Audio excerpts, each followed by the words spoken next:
Sir wengi sliramu makin sirna.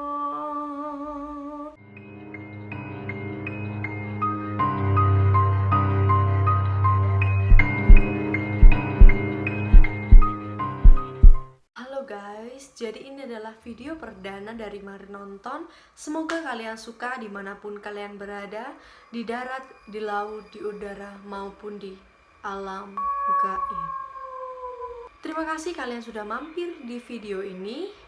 Jangan lupa subscribe, like, dan komen, dan share ke teman-teman kalian. Dan jangan lupa juga buat klik notifikasi loncengnya agar kalian dapat tahu kalau aku upload video baru. Jadi kalian wajib banget buat subscribe. Yuk langsung saja kita simak apa saja hantu yang paling populer di Indonesia.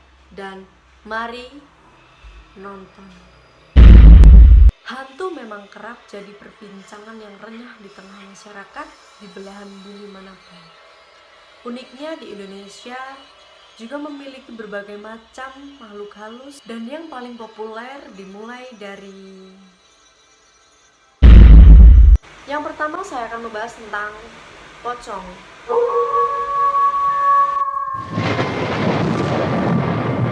Pocong merupakan sesosok mayat yang sekilas nampak seperti guling.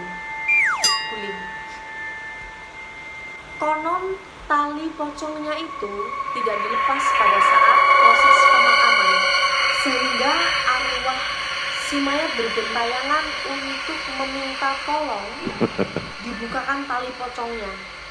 Dan karena tali pocongnya itu tidak dibuka, alhasil sebagai bentuk protesnya itu, ia pun menghantui orang-orang sekitar. Dan yang paling ciri khas dari hantu ini adalah ketika ia berjalan itu meloncat-loncat. Untuk penggambaran wajahnya itu ada beberapa wajahnya itu ada berbagai versi. Ada yang menyebut bahwa pocong tersebut memiliki wajah hijau dengan mata yang kosong.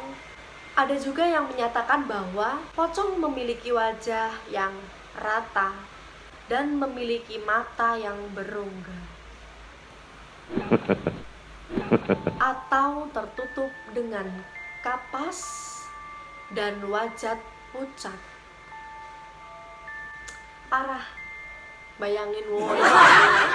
Di berbagai daerah di Indonesia ada beberapa versi pocong yang terbentuk dari kepercayaan-kepercayaan yang beredar di masyarakat dalam kehidupan sosial masyarakat.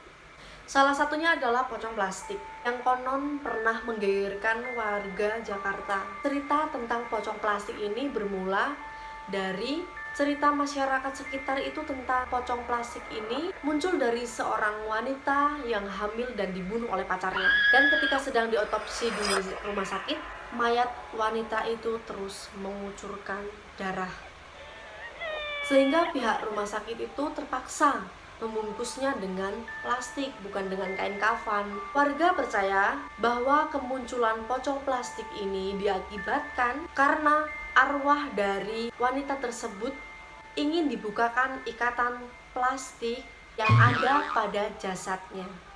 Lain cerita juga nih yang beredar di Sidoarjo, Jawa Timur. Ada versi penggambaran pocong dengan menaiki delman. Ya, jadi pocong itu naik delman, guys. Penduduk Sidoarjo itu menyebutnya dengan pocong andong. Kisah pocong andong ini sempat menggegerkan warga Sidoarjo pada tahun 2007 sampai 2008. Hantu pocong ini telah menghantui warga Sidoarjo di setiap malamnya dengan suara khas gembricing kereta kuda dan suara khas gembricing kereta malam, dengan suara khas gembricing delmannya dan suara ketukan pintu di malam hari. Menurut warga setempat, asal-usul hantu pocong ini dikarenakan kematian dua pengantin baru yang tidak direstui dan mengalami kecelakaan, saat menaiki demi. Ada pula yang mempercayai bahwa hantu ini merupakan perwujudan dari ilmu gaib. Jal, kowe nak duwe mana Sidoarjo? Mimpi jal, nak dino saben bengi diketak-ketok nang nggon hantu kamu. Alah yo, aku yo wis mending rukupan. Oke guys, jadi pembahasan hantu pocong kali ini cukup sampai di sini saja dan kita langsung lanjut ke genderuwo. Itu penyebutan dari bahasa Jawa. Yang aslinya itu adalah genderuwa. Jadi kalau di masyarakat Jawa itu terkenalnya dengan genderuwo. Sopo sih yang orang ngerti genderuwo? Hah? Gak mungkin nek gak enek sing ngerti genderuwo. Genderuwo adalah mitos Jawa yang sejenis bangsa jin atau makhluk halus yang berwujud mirip dengan kera yang bertubuh besar dan kekar dengan warna kulit hitam dan kemerahan. Tubuhnya itu ditutupi dengan rambutnya itu menutupi semua badannya gitu. Genderuwo juga dikenal banyak di Pulau Jawa Indonesia dan orang Sunda itu menyebutnya dengan Gandaruwo. Jadi kalau penyebutan di orang Sunda itu Gandaruwo, kalau di penyebutan orang Jawa itu Genderuwo.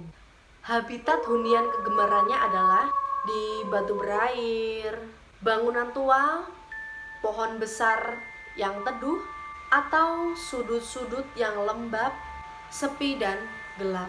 Menurut mitos, pusat domisili makhluk ini dipercaya berada di daerah hutan seperti hutan jati, cagar alam, dan nelayan, Kecamatan Slogohimo, sekitar 6 km di sebelah timur Wonogiri.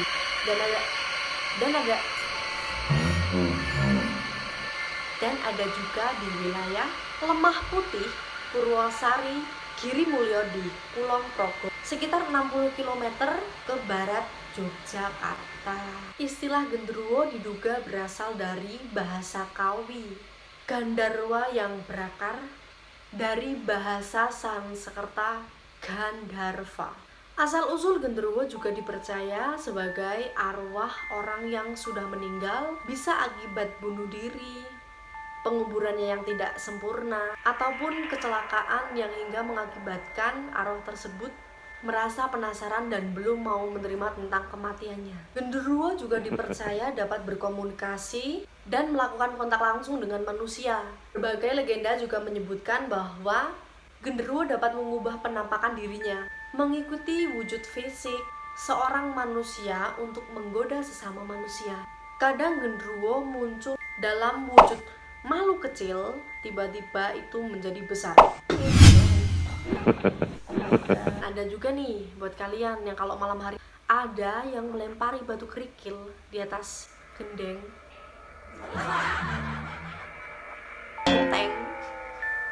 itu bisa jadi tanda-tanda si genderuwo itu masih usil. Genderuwo juga dipercaya sebagai makhluk yang iseng dan cabul. Salah satu kegemarannya itu menggoda wanita-wanita yang kesepian akibat ditinggal oleh suaminya. Bahkan genderuwo juga bisa melakukan hubungan seksual itu dengan mereka. Jadi hati-hati aja ya guys yang kalian di rumah sendirian. Mitos ritual pemanggilan. Banyak kalangan yang mempercayai bahwa salah satu cara untuk memanggil genderuwo itu dengan membakar sate gagak. Diyakini juga burung gagak adalah hewan peliharaannya si genderuwo itu dan termasuk hewan yang paling disukai oleh genderuwo. Jadi kalau kalian yang sekarang melihara gagak, hati-hati. Yang selanjutnya adalah kuntilanak.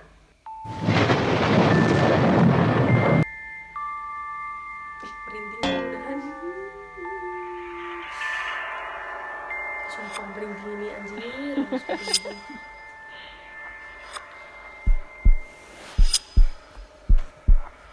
Kuntilanak dalam bahasa Melayu disebutnya itu Pontianak atau Puntianak. Kalau di daerah kita itu biasanya disebut dengan kuntilanak atau Mbak Kunti.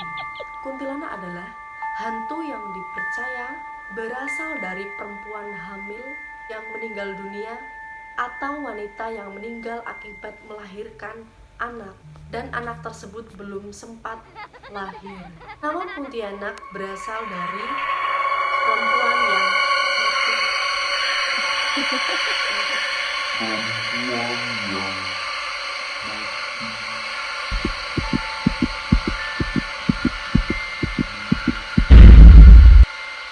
Nama Pontianak berasal dari singkatan perempuan yang mati beranak.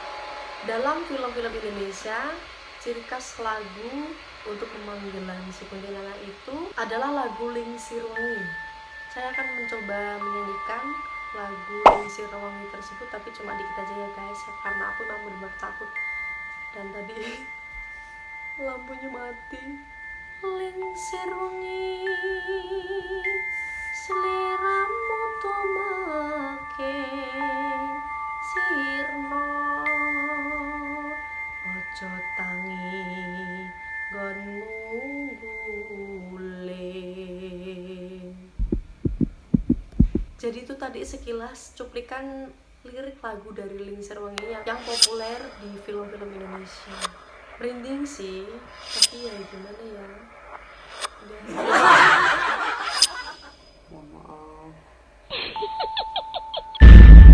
Umumnya kuntilanak digambarkan sebagai wanita cantik berambut panjang dan berbaju warna putih.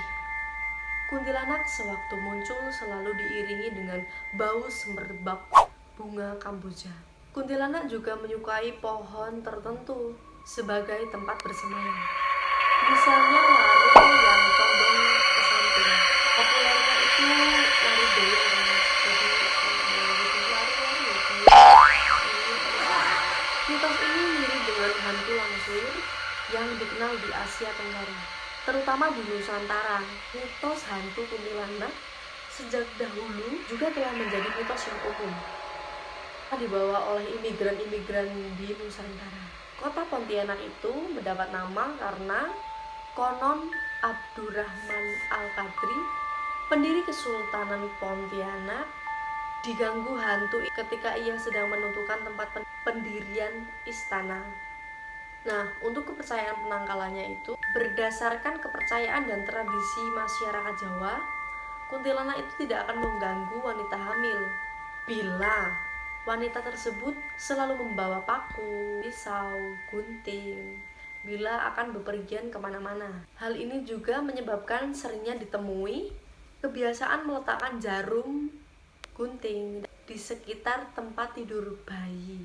Menurut kepercayaan masyarakat Melayu, benda tajam seperti paku dapat menangkal serangan kuntilanak. Ketika kuntilanak menyerang, paku ditancapkan di lubang yang ada di belakang kepala. Gak tahu sih, belum pernah megang kuntilanak ya, jadi gak tahu ada lubangnya apa enggak. Tapi ojo ngasih, pokoknya ojo ngasih ketemuan kuntilanak, amit-amit. Dan juga sementara dalam kepercayaan masyarakat Jawa atau masyarakat Indonesia yang sudah beredar, lokasi untuk menancapkan paku itu ada di ubun-ubun kepala guys. Jadi kalau kalian sering nonton film itu pasti di ubun-ubun. Ubun. Jadi buat kalian ya yang memang pemburu kuntilanak, wajib banget buat nancapin paku guys. Ubun. Gitu guys.